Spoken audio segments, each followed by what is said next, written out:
Welcome back, everybody, to another edition of the Fatboyz Dynasty podcast, hosted by the Fantasyholics Podcast Network. Once again, coming at you live on the Fantasyholics Podcast YouTube channel. Brant, I know it's good to be back every Monday doing these live videos here, but this one's going to be a little different. It's going to be a little special, a little more near and dear to you and I's heart, if you will. We have a longtime fan, a faithful listener, reached out and requested us to do something a little different on today's episode. So we're going to give that a whirl.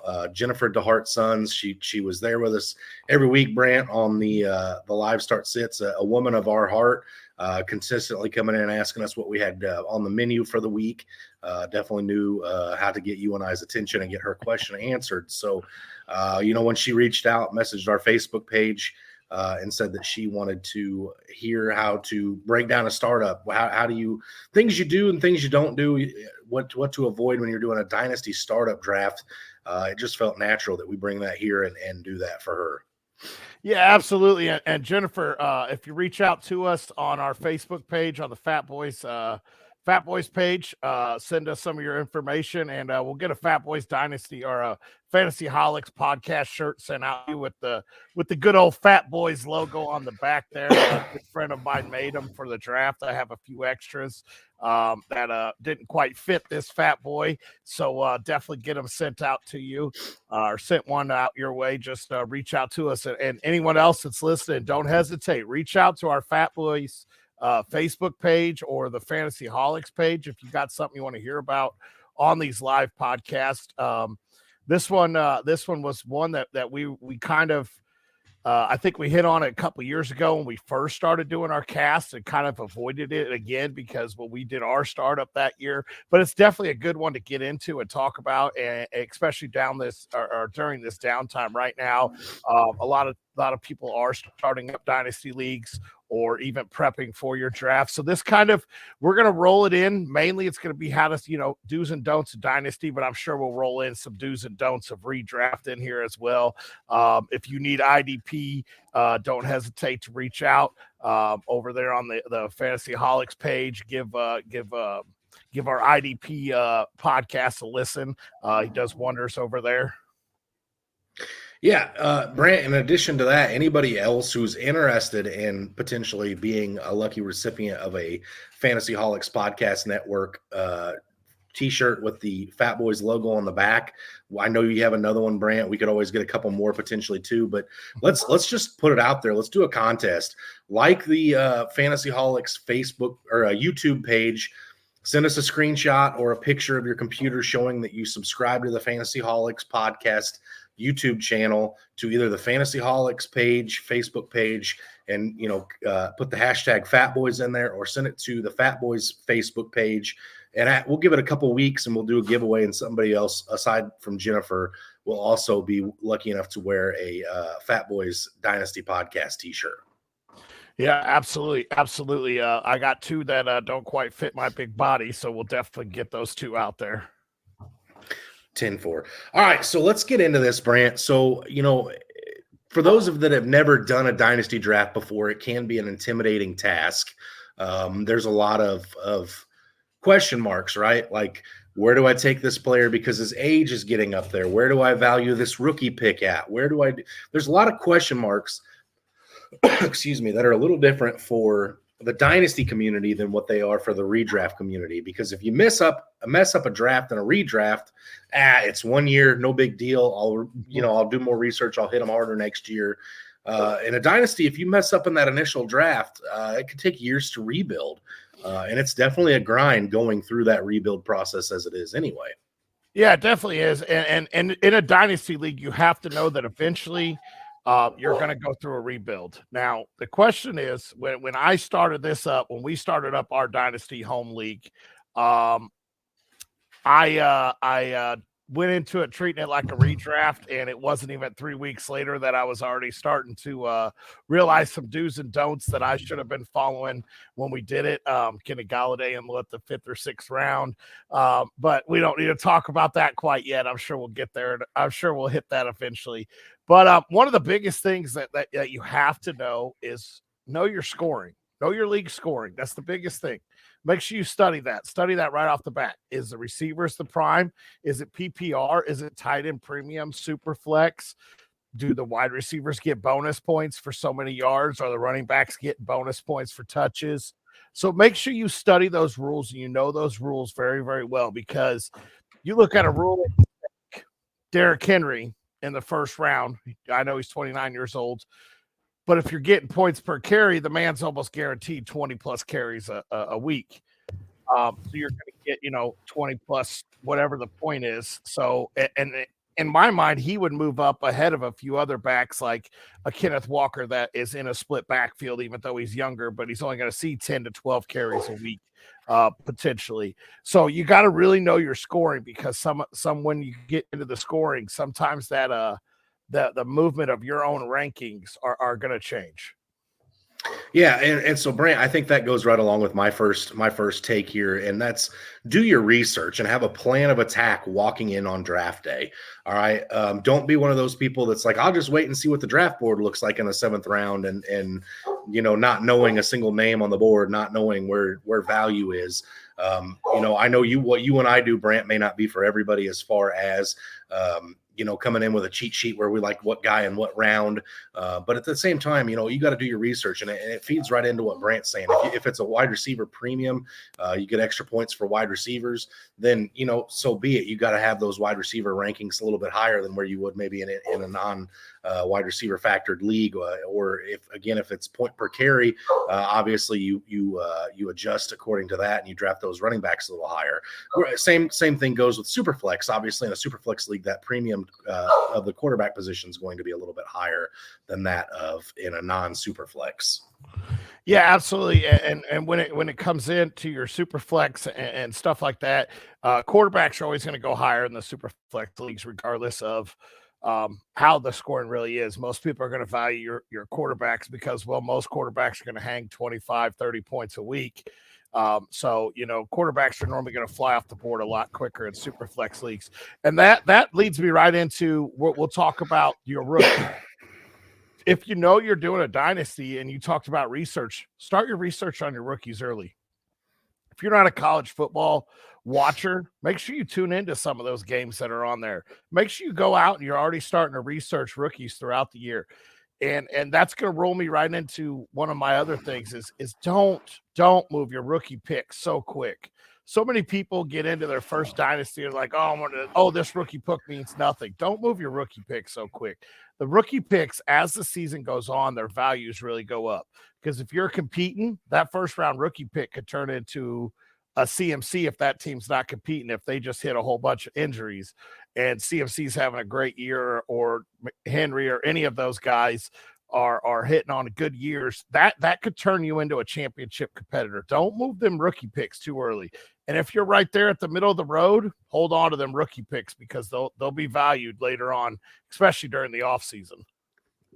Yeah, so for me, when it comes to rookie picks, the one thing I want to say about those is I agree with you, Brant, that you don't want to move them too early necessarily, but second round picks and later, in my mind, they're very, very movable assets. Rarely do we see second round picks hit.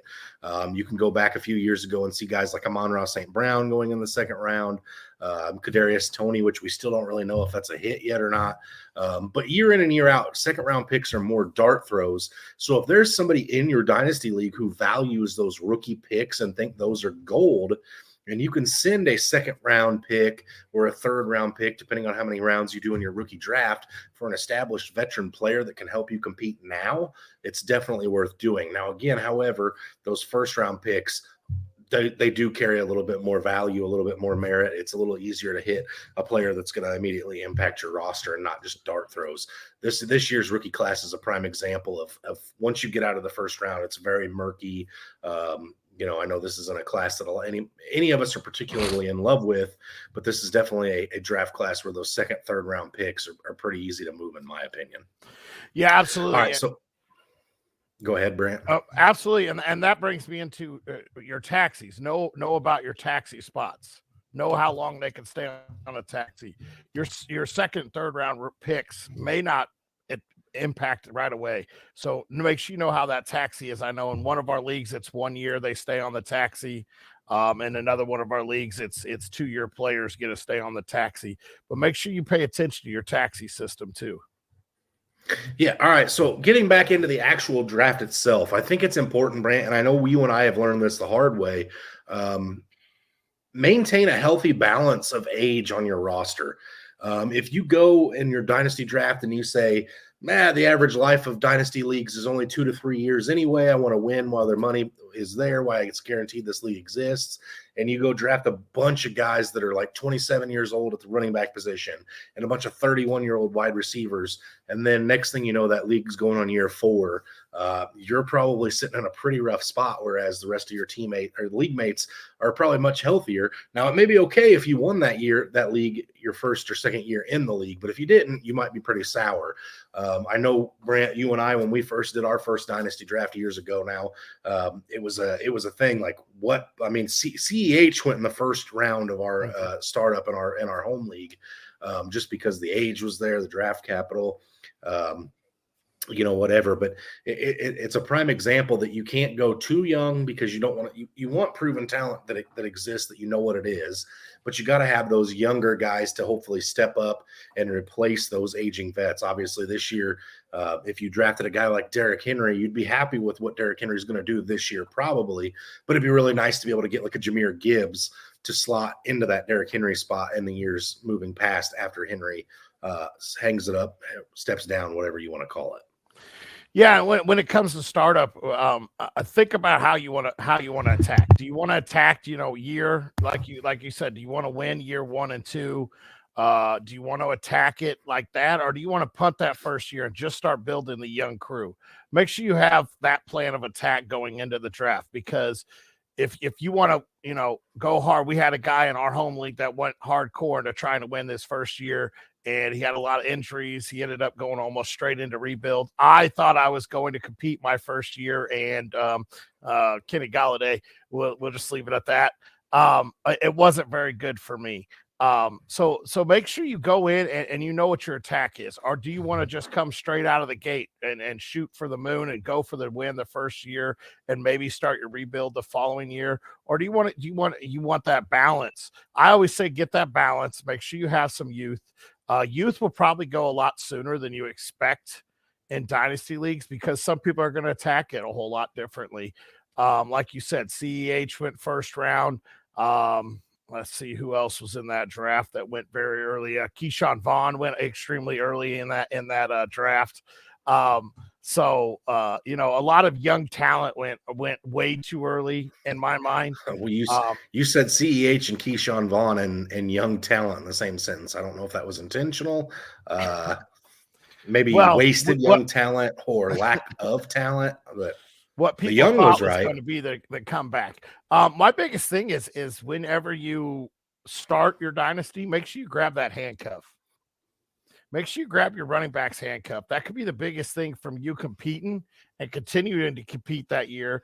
Prime example, if you got Mixon in our startup, you wanted Samaje because you knew that was his instant handcuff. In our startup, you got Cook, you wanted to go get Madison. So make sure you handcuff your running backs.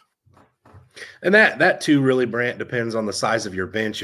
I'm in a dynasty league that has very shallow benches and you can't handcuff. But that's the one benefit of a dynasty league, I guess. Because you can't handcuff a player.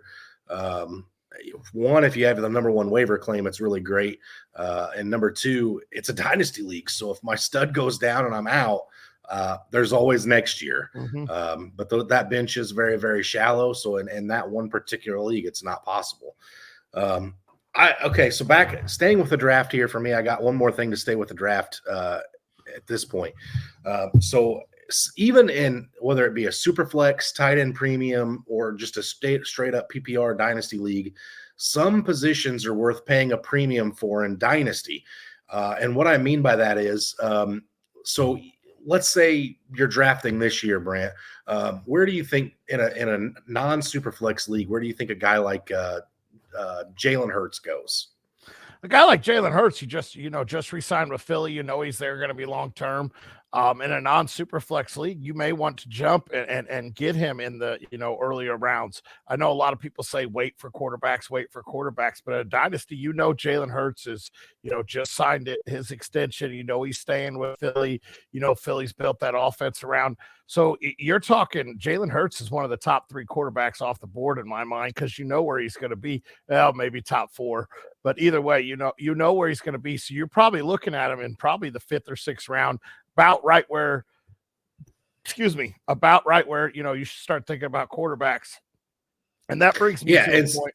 Go ahead. Well, hang on, Brant. So that's what I was getting at with this is a young quarterback like Jalen Hurts. Patrick Mahomes is another one that comes to mind, Joe Burrow. But you get those guys that are ahead of the curve. There's a drop off between a top 5 quarterback and a guy that's just maybe every other week as a top 10 quarterback. Whereas the rest of your league mates may be grabbing, and stacking their 3rd, 4th, 5th running back. Same thing with their wide receiver pool. If you can go in and grab that quarterback at that point, that's going to solidify your roster for the near, foreseeable future. Like if you got Patrick Mahomes right now in a dynasty league, you're not worried about quarterback for the next, decade, probably still at this point, with any luck. And so that why everybody else is worried about how do I replace a guy like Kirk Cousins as he's getting older, or as Jumbo just said, Daniel Jones here. Why everybody else is worried about replacing that at the quarterback position. You're sitting with Patrick Mahomes and you're healthy. Yeah, absolutely. You want to be a leader of that pack. You want to be the first one to jump on the quarterbacks or the wide receivers. You don't want to follow that trend. You don't want to be the last guy, and you don't want to be the caboose picking up, the scraps that are left on there. You always want to be a leader when it starts the runs. You see it every year in redraft, dynasty, keeper leagues, all those leagues. You always see a trend happen. Well, always find that trend, and you want to be the leader of that trend. You want to start the quarterbacks. You want to start the wide receivers or the tight ends. And you talk about taking a premium guy. Tight ends is almost worth paying up for in dynasty leagues as well. You get a guy, I understand Travis Kelce's getting up there in age, but the man is still hanging 20-plus points a week. Not many tight ends are almost guaranteed that almost every week. So paying a premium for, Travis Kelce, or I still put Kittle there because when he is healthy, he does hang those points. But that's where you want to look at it. Paying a premium for a tight end probably isn't bad. If you miss out on one of those other guys, just remember it always takes a tight end a year or two to really catch on in the NFL. Yeah, I almost think Mark Andrews and Kyle Pitts are probably both ahead of Kittle at this point, just due to age and what they've got going in front of them here. Sorry, everybody, got a wicked cough coming on here all of a sudden. Anyway, so another thing, Brant, this is where I may poke some Kenny Golladay jokes in here. Another thing I have is don't fall so in love with one player that you either must reach to guarantee you get said player, or that you miss out on player and you feel as if your whole draft was a waste. I know I've gone into drafts where it's like, I've got to have player X, I've got to have player Y, and I'm going to reach to get said player. You can't go in with that mindset because you may miss out on other value to overdraft one of these guys. And again, I know you had this issue happen in the past. You wanted a guy at the draft, you didn't get him, and you paid a big draft price or trade price to get the player, and it worked out for you well long term in that one instance. If we're thinking of the same thing here, but you don't want your draft to feel like it's a success all based on one thing. So you've got to be fluid. You've got to be able to adapt and overcome to that. Yeah, I'm assuming we're both talking about Joe Burrow here. I wanted Joe Burrow. I didn't want to leave our rookie draft or our startup without him, and I left our startup without him, but I don't think I went to bed without him. But I definitely did pay a premium to go get him. But absolutely, don't fall in love with a guy. If you miss out on a guy, you miss out on a guy. Just remember, he could be a one-hit wonder, and that could end up being the greatest thing, the greatest advantage that you did miss out. Or he could end up hurt and banged up and miss that whole year. And then who you got in replacement could be the better thing. Go in there with the tier list. Rank your guys. Put them in the tiers. Make sure you stick to your tier list. I screwed that up in our last rookie draft. And Finley right now is reaping the rewards of my mess up right now. He is the proud owner of Garrett Wilson, and I just passed on him just trying to for a guy that I watched film on just a few days prior to and fell in love with. And that's it's hard not to do, especially with the young players coming out. But don't fall in love with the guys. Get your tier list, get your rankings, and stick to them whenever you go. Trust your gut, trust your research. Yeah, I wasn't going to bring up the fact that Garrett Wilson was a second-round rookie pick in our home league. But anyway, I digress. Yeah, he shouldn't have been. He should have been the 5th overall, but I screwed that pooch. I appreciate you. So moving right along here, another thing that I think you want to avoid doing when you walk into a dynasty draft is don't think of the team you drafted after your draft is complete as your forever team. Constantly do player evaluations and be willing to move on from a player regardless of where your draft capital is on that player. Prime example of that, in 2019 in startup rankings, Michael Thomas and Melvin Gordon were both top 10 players in that draft. And both of those now hold very little value. Mm-hmm. Brent, I know you were a guy who fell on the Michael Thomas sword. Could have been any of us because it was out of nowhere. Here he is, wide receiver number 1 to non-existent almost right thereafter. But that's Michael Thomas is a prime value or prime player name to talk about when it comes to, maybe this is a player you said you had to get at your draft. You got him where the value was right.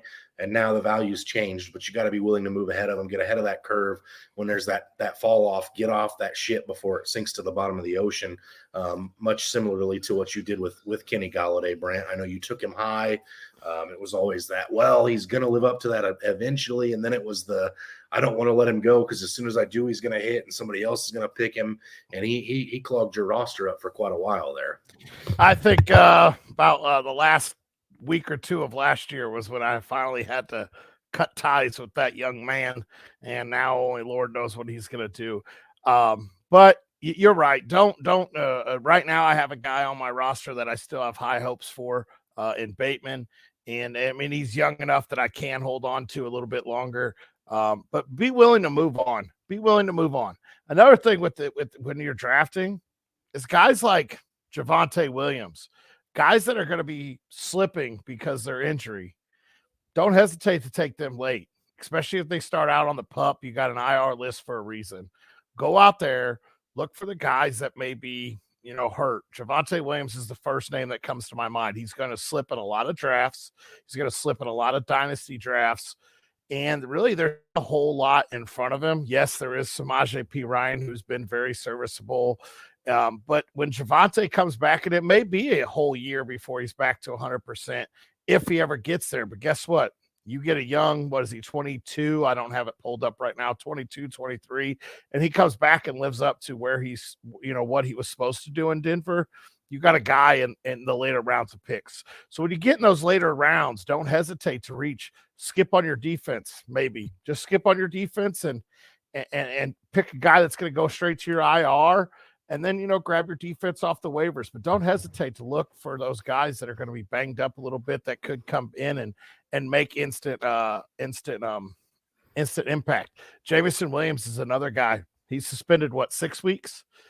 He's probably going to slip in a lot of drafts.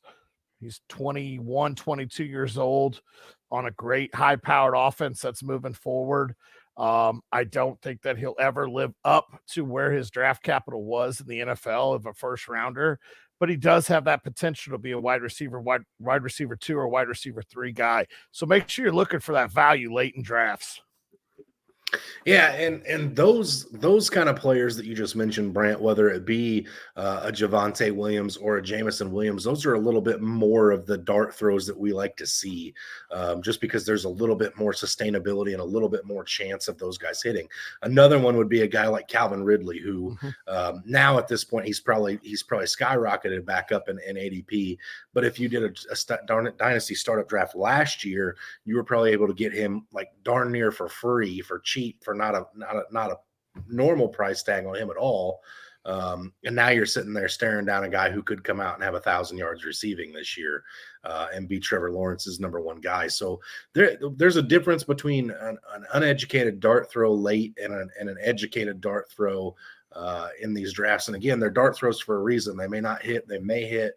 But at the same time, if you're taking an educated dart throw, because it's a guy you've done your research on, he's coming in, whether it be a free agent move or, a rookie or whatever, but there's vacated targets in the offense and they got to go somewhere. That's a great spot to look at adding one of these guys as a dart throw. Yeah, and also whenever you're in a draft, this is another do before we jump into our don'ts, is make sure you check out some contract situations. Make sure is this guy going to be on this team for a couple years, or is he going to be on this team and they have almost a free cut to him? Make sure you, like Leonard Fournette 2 years ago, he signed the 3-year deal with 2 or 3 year deal with Tampa Bay. But he had a dead cap hit almost after this year, so they were able to cut him free of charge. So let somebody else die on that sword if an older back like that has dead cap.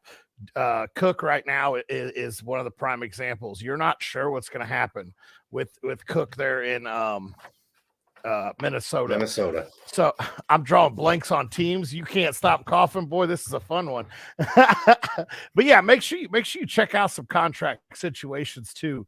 Prime example is Seattle. Both of those backs are tied together for at least the next 3 years because of where they are. So that they're going to be in a run first backfield. It's good. Those are two good players to hold. Both of their ADPs are sliding due to the fact of where they went. So make sure you do know, how long is this player going to be on this team? Because if Cook ends up in, I don't know, if Dalvin Cook ends up in Tennessee, he has no value. So you know what I mean? So make sure you do your research and check out some contract situations. Also, make sure you pay attention to that free agency during the offseason too and how long they sign them for. Christian Kirk was a guy that skyrocketed last year because of the price they paid. And it did pay off for 1 year, but then like you said, Ridley's probably going to take over a lot of those targets this year. Mm-hmm. Yeah, absolutely, Brant. So again, I've got through all my do's and don'ts of this. If you have some more don'ts, that we'll hear those in a second. But I think it goes back to the biggest thing with a dynasty is, like Brant alluded to, you've got to know your league settings. You've got to have a decent feel for the guys you're playing with in your league, and you have to do your research and have that when you walk into the draft and just know, this is my game plan. I'm going to stick to it the best I can, but I'm not going to be so gung-ho on my game plan that if other players slip that I have rated above where my game plan is, I have to scoop up that value. Yeah, I'm wrapped up on do's and don'ts as well. But it's like you said, you rank your players, you do your research, trust yourself. Trust what you listen to, trust who you follow. Know that you're going in with that game plan and make sure that you have a good feel for it and do your best to stick to it. Don't fall in love. Don't go, I got to leave this draft with so-and-so. Don't let that screw up your whole draft. Another thing is don't let some goofball that maybe it's his first year draft and screw up your whole draft where you just throw your papers up in the air and cause a nice scene at the decent establishment that you went to because you're a little upset and it threw you off the game quite a bit. Don't let that happen to you either. Make sure you keep your composure whenever you're in a draft. Absolutely. So I think that covers this week's episode, and a little bit shorter one, some dynasty startup draft do's and don'ts. Again, Jennifer, thank you for suggesting that we do this and wanting to hear our opinion. Again, message us on either of the two pages. Send us your address. We'll get that shirt out to you. And again, anybody else who's interested in getting that shirt, send us a picture, a screenshot of you subscribing to the Fantasy Holics Podcast Network YouTube channel, and we will give it a couple weeks and we will do a drawing and get another shirt out to somebody else as well. So subscribe to the YouTube channel, send us a screenshot, either the Fantasy Holics page or the Fatboyz Facebook page, and we will do a drawing. Yeah, make sure you give us a tag in that too. Also, if you guys have any suggestions of something you may want to hear, I know we're looking at getting into our rankings and a few other things. But if you have any suggestions, don't hesitate to reach out to the Fantasy Holics or the Fatboyz Facebook page. Give us your suggestions, guys. We're always listening. We always love, to have interaction with our fans. So any chance or anything you want to hear about, even if it's something, ranking of certain 5 or 6 players, and it's just a short little thing in there, we'll do our best to get it involved. And like you said, that wraps up today's show. So as always, stay hungry and stay fat, my friends.